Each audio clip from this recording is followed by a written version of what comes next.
दोस्तों, आज पेश है धरती के लाल शेरबाज की कॉमिक से।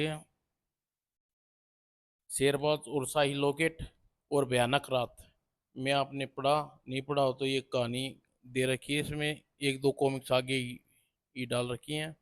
अब शुरू करते हैं। उधर सुबह होते ही शेरबाज ने इंस्पेक्टर सन्याल को फोन पर बताया, सन्याल, मैं एक बार फिर कर्नल साहब की कोठी का निरीक्षण करना चाहता हूँ। कोई खास बात? हाँ, मुझे उम्मीद है वहाँ कोई क्ल्यू मौजूद है जो मेरी नज़र से उस वक्त नहीं आया। अब मैं उसे ढूंढ ही लूंगा। ओह, ठीक है, मैं कुछ ही देर में आपके पास पहुंचता हूँ। इतना कहकर इंस्पेक्टर सान्याल ने संबंध विशेष विच्छेद कर दिया। उधर रिसीवर क्रेडिट पर रखकर शेरबाज सोचने लगा, अगर मेरा अंदाजा गलत नहीं है तो अपराधी का कोई आदमी गेस्ट हाउस से बाहर जरूर मौजूद होगा। मुझे सावधानी से काम लेना होगा वरना दिलावर की जान खतरे में पड़ जाएगी और हत्यारे कुछ भी नहीं कर सकते। तभी गेस्ट हाउस में एक कर्मचारी कमरे में दाखिल हुआ और शेरबाज की सोचों को भंग करता हुआ बोला, साहब, इंस्पेक्टर साहब बाहर इंतजार कर रहे हैं, तुम चलो, मैं आता हूँ। और थोड़ी देर बाद शेरबाज इंस्पेक्टर सन्याल के साथ जीप में कर्नल शमशेर सिंह की कोठी की तरफ जा रहा था। मिस्टर शमशेर, अचानक आपको यह शक क्यों हुआ कि अपराधी के खिलाफ कोई क्लू कर्नल साहब की कोठी में मौजूद है? मुझे शक नहीं, पूरा विश्वास है इंस्पेक्टर। इस विश्वास की वजह दिलावर का रहस्यमय ढंग से कोठी से गायब हो जाना, वहां किसी अनजान व्यक्ति की हत्या होना, इस बात का पक्का सबूत है। दो विरोधी दल को किसी खास चीज की तलाश में है और आपको उम्मीद है वह खास चीज अब भी कर्नल की कोठी में मौजूद है। You are right inspector. हुंकार भरीते हुए इंस्पेक्टर सान्याल खामोश हो गई और फिर शमशेर की कोठी में पहुंचकर, आप नीचे देखिए, मैं ऊपर देखता हूँ, ठीक है? और तब शेरबाज इंस्पेक्टर सन्याल को उस हालनुमा कक्ष में छोड़ ऊपरली भाग में स्थित कक्ष में जा पहुंचा। मुझे अपनी तलाशी इस अलमारी से शुरू करनी चाहिए, यह सोच शेरबाज ने अलमारी के निकट पहुंचा और मास्टर की मदद से अलमारी खोल। ज्यादातर ज्यादा वक्त नहीं लगा।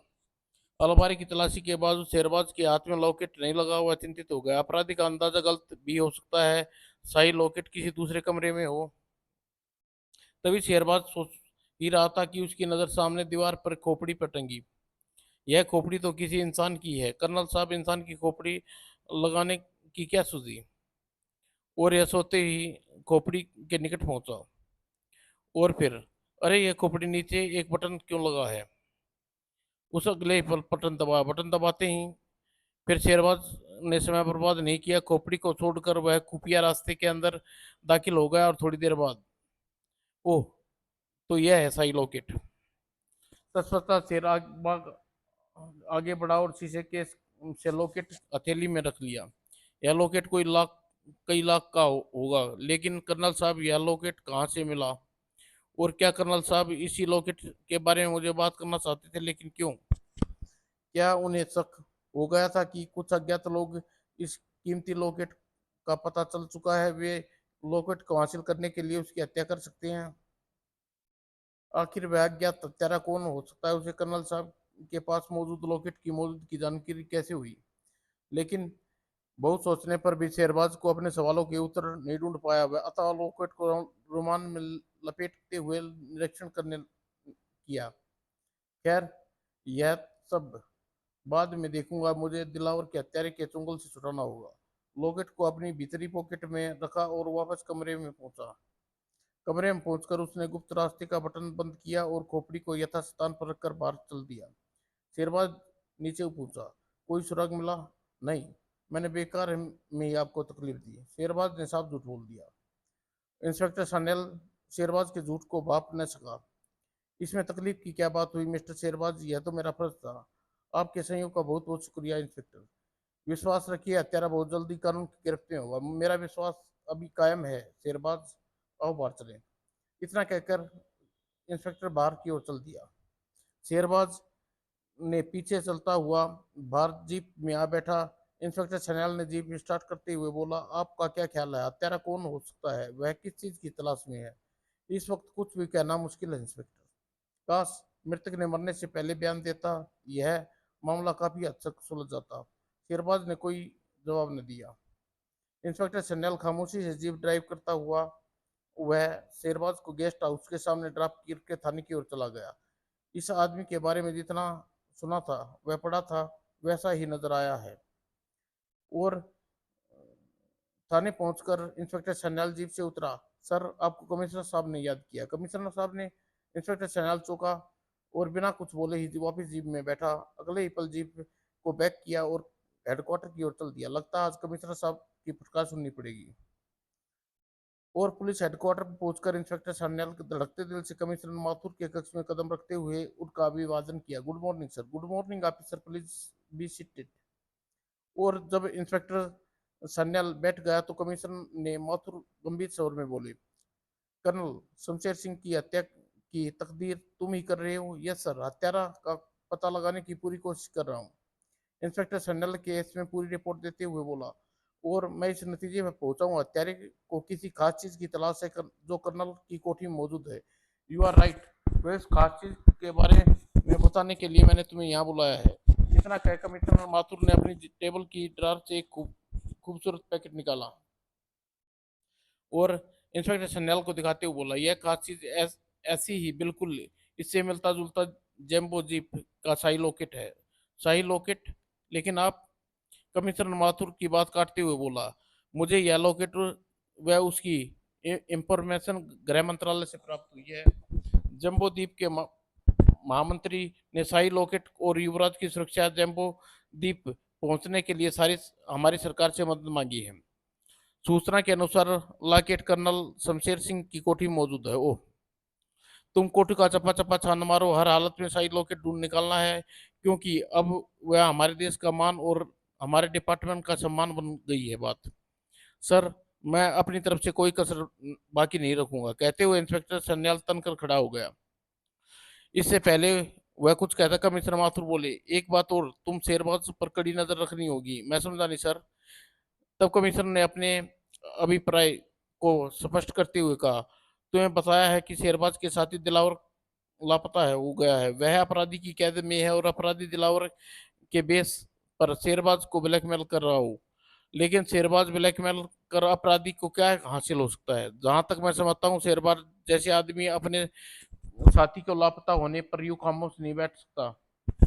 शेरबाज दोबारा कोठी में जाने के पीछे एक ही मकसद हो सकता है। क्या आप यह कहना चाहते हैं सर शेरबाज साई लॉकेट की तलाश में वहां गया था? बेशक हो सकता है वह साई लॉकेट उसे मिल भी गया हो और उसे इस बात को तुमसे छिपा रखा हो ताकि अपने साथी को अपराधी के चंगुल से छुटा सके। ओह, शेरबाज जैसा बहादुर देश प्रेमी कानून की आंखों में धूल झोंकने की कोशिश करेगा, यह तो मैं सोच भी नहीं सकता सर। शेरबाज की शख्सियत का गलत अंदाजा लगाने की कोशिश मत करो ऑफिसर। बस इतना समझ लो, इस मामले में हम कोई रिस्क नहीं लेना चाहते। यह समझ गया सर। अगर इजाजत हो साई लॉकेट का यह नमूना मैं ले जाऊं, मुझे कोई इतराज नहीं है, लेकिन इसकी जानकारी सिर्फ तुम तक ही सीमित रहनी चाहिए। Yes sir. इजाजत मिलते ही इंस्पेक्टर सन्याल ने नकली लॉकेट उठाकर जेब में रख लिया और कमिश्नर साहब से विदा लेकर कक्ष से बाहर निकला है। शायद कमिश्नर साहब ने ठीक ही कहा। शेरबाज खामोशी मुझे बड़ी अजीब लगी थी। और फिर 48 घंटे पूरे होकर टेलीफोन का सफर कर ओ, आखिरकार इंतजार की घड़ी समाप्त हुई। शेरबाज की रात की सांस लेते हुए फोन उठाया उठाकर बढ़ गया। और हेलो, शेरबाज स्पीकिंग। तुम्हें दिया गया समझ समाप्त हो गया है, साई लॉकेट मेरे पास है। शेरबाज शब्द सुनकर साकल के होठों पर मुस्कान नाच गई। वेरी गुड, तुमसे जैसी उम्मीद थी। बेकार की बातें छोड़ो, यह बताओ लॉकेट लेकर मुझे कहाँ पहुंचना है? फिलहाल तुम होटल ग्रेड नंबर 309 में जाकर जाकर ठहरो। ऊपर याद रखो, कोना कोना की खबर नहीं होनी चाहिए, कानो कान खबर नहीं होनी चाहिए। मेरे आदमी तुम्हें वहीं संपर्क स्थापित करेंगे, ठीक है? पर याद रखना, अगर हमें जरा भी शक हुआ तो तुमने पुलिस की मदद ली है, तुम अपने साथी की जान से हाथ धो बैठोगे। चेतावनी देते हुए शकल ने संवेद विशेष कर दिया। और शेरबाज रिसीवर क्रेडिट पर पटकते हुए बुदबुदा, एक बार सामने आ जाओ कमीनो, फिर तुम्हें बताऊंगा शेरबाज से टकराने का अंजाम क्या होता है। तभी well done, well said mister Sherbaz. आप हमारा शक ठीक निकला। कैसा शक? बनाने की कोशिश मत कीजिए शेरबाज। फोन पर आपकी बातचीत का एक एक सब टेप हो चुका है। लीजिए ये SI लॉकेट मेरे हवाले कर दीजिए। अगर मैंने लॉकेट इंस्पेक्टर को दे दिया तो न केवल अपराधी मेरी पहुंच से दूर हो जाएगा, बल्कि दिलावर की जान खतरे में पड़ जाएगी। जैसे भी हो मुझे इंस्पेक्टर को चकमा देकर फरार हो जाना चाहिए। वो शेरबाज सोचों में डूबा देख इंस्पेक्टर सन्याल जहर बुझा और बोला, क्या क्या सोच रहे हैं आप? चकमा देकर की सोच रहे हैं बहादुर? बहुत बड़ी गलती कर रहे हैं। बाहर खड़े मेरे आदमी बस इशारे के इंतजार में है। इंस्पेक्टर सन्याल, मैं वादा करता हूँ दिलावर को अपराधी की कैद से छुड़ाने के बाद लॉकेट आपके हवाले कर दूंगा। मैं आपकी भावनाओं की कदर करता हूँ, लेकिन साईं लॉकेट के महत्व को देखते हुए हमें कोई रिस्क नहीं लेना चाहते।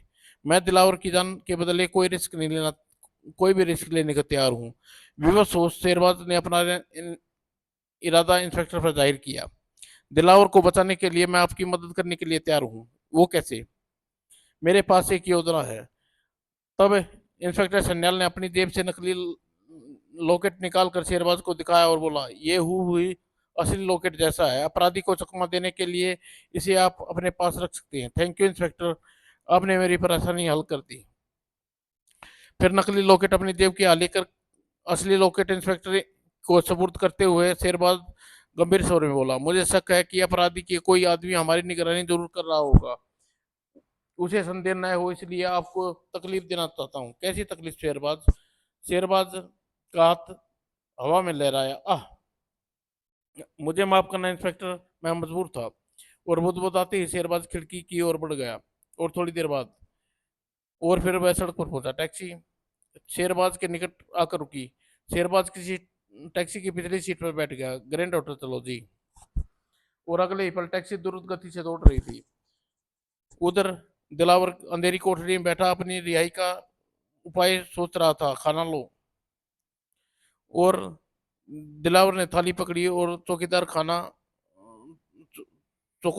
बंद हो गया। कम वक्त कुछ करने का मौका नहीं देते। दिलावर मन में झुलसा उठा। उसी ठीक उसी पल दिलावर के मस्तिष्क के एक विचार क्रोंदा और दूसरे ही पल तड़ाक खन्ना खाए मर गया मेरा पेट आदर आ।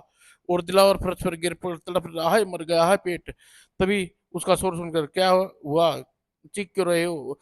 बहुत दर्द हो रहा है पेट में, कुछ करो भाई। घबराओ नहीं, अभी तुम्हें चिप की खबर करता हूँ। इतना कहकर शाहफोज ने पलटा। तभी दिलावर के शरीर में रबड़ के गुड्डे की तरह उछला और पलक झपकते ही शाहफोज को गिरफ्त में ले लिया। खबरदार शोर मचाने की कोशिश की तो गर्दन तोड़ दूंगा। बेवकूफी मत करो, तुम यहाँ से बचकर नहीं जा पाओगे। दिलावर ने शाहफोज को चेतावनी की परवाह नहीं की।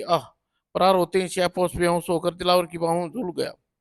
और दिलावर बेहोश शाहपोश को फर्श पे पटक कर उसका शाह लिबाद पहनकर दिलावर गजब की फुर्ती का प्रदर्शन करते हुए कोठरी से बाहर निकला। यहाँ कोई नहीं है। रास्ता साफ देख कोठरी का द्वार बंद किया और सचित कदमों कदमों में एक और चल दिया। अब मुझे उन लोगों के बीच रहकर पहले पता लगाना है ये लोग कौन है और क्या चाहते हैं। उधर ग्रैंड होटल नंबर 309 में शेरबाज अपराधी के आदमी को पहुंचने की राह देखते हुए आधे घंटे से बोर हो रहा था। तभी शायद वे लोग आ गए हैं। शेरबाज ने दरवाजा तुरंत ही और बढ़ गया, लेकिन दरवाजा खोलते ही, खबरदार चुपचाप अंदर चलो। ओह! शेरबाज मन मन चौंका और कुछ सोच उसने आदेश का पालन करना उचित समझा। शेरबाज अंदर जाते ही टैक्सी चालक द्वार बंद कर लिया। तब रिवॉल्वर धारी सर में बोला, तो तुम हो शेरबाज? कर्नल साहब तुम्हारी मर्तब शाही लॉकेट युवराज को हम तक पहुंचाना चाहते थे। कौन हो तुम? मैं जैम्बो द्वीप का प्रधानमंत्री तेजा का पुत्र थोम्बा।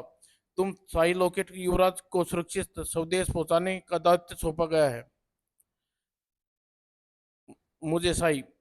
यद्यपि इस दायित्व में को पूरा करने के लिए हमने तुम्हारे देश सरकार से मदद मांगी है। तो फिर इस हरकत का मतलब, अगर तुम गेस्ट हाउस से फरार न होते तो यहाँ आने की जरूरत न पड़ती। वो तो तुम्हारा आदमी मेरी निगरानी कर रहा था। हाँ, हमारे दो आदमी पहले ही शाही लॉकेट प्राप्त करने के लिए यहाँ आए थे, लेकिन वे एक की हत्या हो गई। ओह, तो यह अज्ञात मृत महामंत्री तेजा का आदमी था। लेकिन इसका मतलब हत्यारा जम्बोदीप का अतिथि ही नहीं है। शेरबाज मस्तिष्क सक्रिय उठा।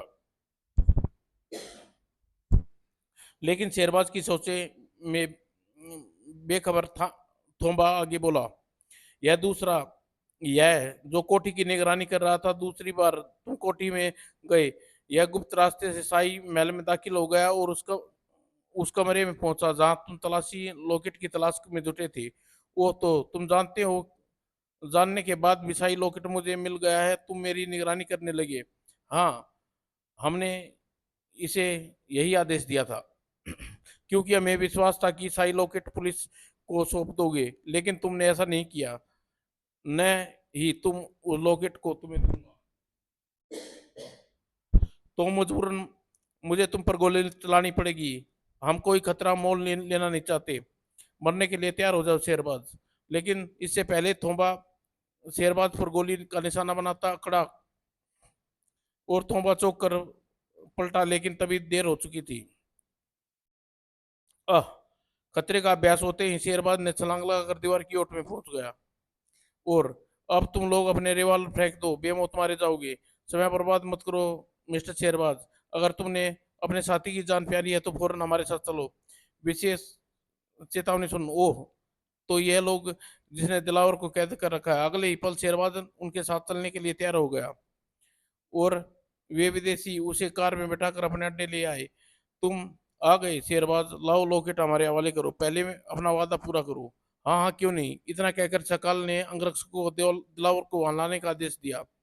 लेकिन जल्दी गजब हो गया बात, दिलावर कैद से भाग निकला। क्या बकते हो, दिलावर को कैद से भाग निकलना नामुमकिन है। नामुमकिन तो मुमकिन करना मुझे आता है शकाल। तुम खादिम को दिलावर कहते हैं। हाँ हाँ, हंसते हुए दिलावर ने अपना नकाब उतार फेंका। दिलावर के चेहरे पर नजर पड़ते ही सकाल बौखला उठा। हो धोखा सकाल, शाबाश दिलावर, तुम्हारा खेल खत्म हो चुका है सकाल। अपने हथियार फेंक दो और कहो हथियार फेंक दे। लेकिन दाएं। और तभी कि सकाल अपना वाक वाक्य पूरा कर पाता। और फिर खेल खत्म नहीं हुआ मिस्टर दिलावर। ओह, बोना कहाँ से आ गया। हा हा हा, तुमने चालाकी तो खूब दिखाई, लेकिन चूक गई। अब हमारी बारी है। फिर बोना सकल को आदेश दिया, शेरबाज की तलाशी लो सकल। जिस और शेरबाज की सकल ने तुरंत चीफ का आदेश का पालन किया और जल्दी शेरबाज भारी जेब भीतरली जेब में रखा लाकेट हाथ आ गया। चीप शाही लाकेट, गुड। अब इन दोनों को बांध कर डाल दो। सकल आनंद फालन शेरबाज और दिलावर के बंधन में जकड़ कर दिया। बोना और चीप भयानक स्वर में बोले, इसे इन इमारत में टाइम बम लगा दो, 10 मिनट बाद फट जाए। इन दोनों की लाशों का पता भी नहीं चल लगेगा। तो फिर हमें यहाँ जगह छोड़ देनी चाहिए। और बोना चीफ सकाल चीफ सकाल और दोनों को विदेशियों को ने तुरंत वहां से चले गए। उनके जाने के बाद अब क्या करें शेरबाज, वही होगा जो मंजूर खुदा होगा। हमारे नसीब में ऐसी मौत भरी मौत मरना लिखा था। इतना कह शेरबाज खामोश हो गया और विवश खड़े मौत का इंतजार करने लगे। तभी मुश्किल से 5 मिनट गुजरे होंगे। इंस्पेक्टर सन्याल अपने दल सहित धड़ाधड़ करते हुए हाल में दाखिल होते देख उनकी आंखों में आशा की ज्योति उभरी। इंस्पेक्टर सन्याल, आप लोगों को इस हाल में लगता है अपराधी भाग निकले। आप लोगों को इस हाल में लगता है अपराधी भाग निकले। अपराधियों की फिक्र छोड़िए, हमारी बंधन बंधन खोलिए, यहाँ टाइम बम फिट है। दिलावर की चेतावनी सुनकर सन्याल ने उन दोनों के बंधन मुक्त कर दिए और दौड़ते हुए इमारत से बाहर आए। तभी कुछ ही दूर गए थे धड़ाम धड़ाम। और देखते देखते पूरा खंडर देखते देखते इमारत पूरे खंडर में तब्दील हो गई। इस इमारत की तबाही का दृश्य देख इंस्पेक्टर सन्याल रोमांचित स्वर में बोले, ओ माय गॉड, अगर थोड़ी भी देर हो जाती तो हम में से कोई जिंदा ना बचता। सो तो है, आप यहाँ कैसे पहुंचे। इंस्पेक्टर सन्याल ने विस्तार से बताते हुए बोला, मुझे बेहोश की हालत में देख तुम मेरे असिस्टेंट सीना ने फौरन दो आदमी ने ग्रैंड होटल ग्रैंड होटल की आवश्यक हिदायतें देकर रवाना कर दिया। जब वे ग्रैंड होटल पहुंचे तो आपको एक कार में दो आदमियों के साथ बैठते देखा। लगता है विदेशी उसी के साथी हैं जो शेरबाज को ब्लैकमेल कर रहा है। हमें उनका पीछा करना चाहिए। और उस कार का पीछा करते हुए स्थान की सूचना दी और आप फौरन अपने दल के साथ यहाँ पहुंच गए। लेकिन हाँ, लेकिन अपराधी चकमा देकर पीछे के रास्ते से निकल गया। आप फिक्र क्यों करते हैं? असली लॉकेट हमारे कब्जे में है। जो अपराधी चुंबक की तरह हमारे करीब खींच लाएगा। वो कैसे? मैं बताता हूँ। उन बदमाशों के बीच रहकर यह जान चुका हूँ कि उन लोगों का संबंध जम्बो द्वीप के बागियों से है। दिलावर ने साई लॉकेट और अपराधियों के इरादे के विस्तार से बताने लगा। और दिलावर की बात खत्म हुई थी, शेरबाज बोला, मेरे दिमाग में एक योजना आई है। उन शैतानों को लॉकेट की असलियत का पता चलेगा तो वे बुरी तरह झुल्ला उठेंगे, और झुल्लाट में वे ऐसी गलती करेंगे जो पूरी तरह हमारे जाल में आप फंसेंगे। आपकी योजना? शेरबाज इंस्पेक्टर सन्याल को अपनी योजना समझाने लगा। शेरबाज की योजना सुनकर इंस्पेक्टर सन्याल की आंखों में अद्भुत चमक उभर आई। सुनो, उधर जैम्बो द्वीप पर राजमहल के नीचे बनी सुरंग में एक शैतान प्रभागियों का सरदार अपनी करीबी शाही लॉकेट का मुआयना कर रहा था। अचानक वह दाड़ उठा। यह है क्या लाए हो बेवकूफ? यह नकली है। नकली? हमें तुमसे ऐसी बेवकूफी की उम्मीद नहीं थी ब्रांडो। अब क्या होगा योर एक्सलेंसी? शेरबाज और उसके साथी हमें खत्म कर दिया, फिर तो हम जैम्बो द्वीप के राजा कभी नहीं बन पाएंगे। जैम्बो द्वीप की गद्दी पर वही बैठेगा। बैठेगा तो तुम ही बैठोगे बेटे। हम अपनी वर्षों की मेहनत पर इस तरह पानी नहीं फिरने देंगे। लेकिन जैस लेकिन जैसी जैसे कि खबर मिली है कि युवराज बहुत जल्द यहाँ पहुंच रहा है। अगर युवराज के पास असली शाही लॉकेट होगा तो वह यहाँ का राजा नहीं बन सकेगा। इससे पहले वह ताज पहनेगा, उसे मौत के घाट उतार देंगे। हा हा हा। और अगले दिन शाम 4 बजे एक बख्तरबंद वैन जैम्बो द्वीप के राजमहल के सामने आकर रुकी। वैन रुकते ही युवराज अपने 2 अंगरक्षकों के साथ नीचे उतरे। आइए युवराज, मैं आपको जैम्बो द्वीप राजमहल में स्वागत करता हूँ। युवराज की जय हो। युवराज अमर रहे। और युवराज को अंदर आदर सहित राजमहल में लाया गया। शेरबाज और दिलावर अपना हुलिया बदले तब तक साय की तरह युवराज के इर्द गिर्द मंडराते रहे, जब तक वह भोजन इत्यादि से निवृत्त होकर अपने अंग शयन कक्ष में न चला गया। अब तक तो कुछ नहीं हुआ, लेकिन रात को जरूर होगा। होशियार से, तुम्हारा कमरा उस तरफ है। चेतावनी देते हुए शेरबाज दाई कमरे में घुस गया और दिलावर भी अपने कमरे में चला गया। काफी रात बीत चुकी थी। युवराज की आंखों में मूंदे लेटा हुआ था। अचानक उसकी तभी तेजी सी आठ। युवराज चौंका। खर, यह कैसी आवाज है? युवराज लेटे लेटे आठ का कारण समझने की कोशिश कर रहा था। तभी फर्श पर उभरी आकृति मन ही मन चौंका। ओह, लगता है कोई गुप्त मार्ग फर्श के इस कमरे में से पहुंच रहा है। लेकिन वह अपनी जगह से बिल्कुल नहीं हिला, परंतु उसे गहरी नींद में समझकर शायद आकृति नीचे निकट पहुंचकर जैसे ही खंजर पर उस पर हमला किया, उसकी लात चली। और इससे पहले शाही की स्याह आकृति संभल पाती, सलन कमरे के दरवाजे के झटके से खुला। अब कोई हरकत करने की कोशिश मत करना, वरना बेमौत मारे जाओगे। ओह! चेतावनी देते हुए दिलावर लाइट ऑन कर दी और दूसरा कमरा तेवर प्रकाश से ना उठा। सूचना मिलते ही तेजा अपने वफादार अंगरक्षकों के साथ थोड़ी देर में युवराज के कक्ष में पहुंचे। तब शेरबाज ने सामने नकाबपोश का नकाब उतार डाला।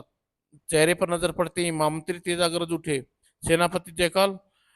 जी हाँ, यही है गद्दार जो अपने देश की सत्ता हथियाने के लिए वर्षों से कोशिश रच रहा था। लेकिन आज इसकी बेवकूफी इसे ले डूबी।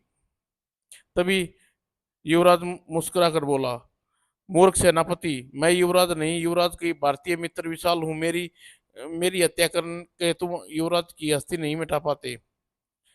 यह ठीक कह रहा है महामंत्री। युवराज की सुरक्षा को ध्यान में रखते हुए हमें योजना बनानी पड़ी। यह मैं क्या सुन रहा हूँ? असली युवराज शाही लॉकेट को लेकर अपने पुत्र असली युवराज को और शाही लॉकेट को लेकर आपके पुत्र इस गद्दार के आदमी द्वारा घायल ग, कर दिए गए थे।